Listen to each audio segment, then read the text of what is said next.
আসসালামু আলাইকুম pro cricket fans.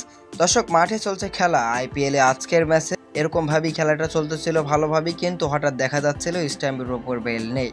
মূলত স্ট্যাম্পের উপর বেল নেই এরকম একটা ঘটনা কিন্তু আজকের ম্যাচে ঘটে গিয়েছে লখনৌ সুপার জায়ান্ট এবং রাজস্থান রয়্যালসের বিপক্ষের এই ম্যাচে।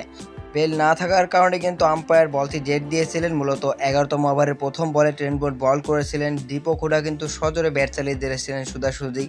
বলটি আসলে সিঙ্গেল একটা রান হয়েছিল, তবে কিন্তু টিভি ক্যামেরায় দেখা যায় স্ট্যাম্পের ওপর কিন্তু বেল নেই। মূলত তখন কিন্তু আম্পায়ার এই বলটি সরাসরি ডেড বল ভাবে গণ্য করে দেন, আর যেটি কিন্তু কোনোভাবেই মেনে নিতে পারেনি ট্রেন্ট বোল্ট। এবং ট্রেন্ট বোল্ট আম্পায়ারকে কিছু একটা বলছিলেন, আমার এতে কি দোষ, স্ট্যাম্পে বেল নেই তো আমার বল কেন ডেট হবে।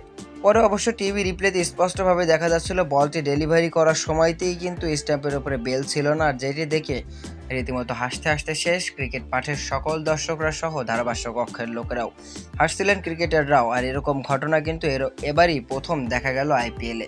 তো দর্শক, এর আগে কি কখনো আপনি এরকম ঘটনা দেখেছেন? খেলা চলতেছে অথচ টিভি ক্যামেরা অথবা কেউই কিন্তু ধরতে পারেনি যে স্ট্যাম্পের ওপরে বেল নেই।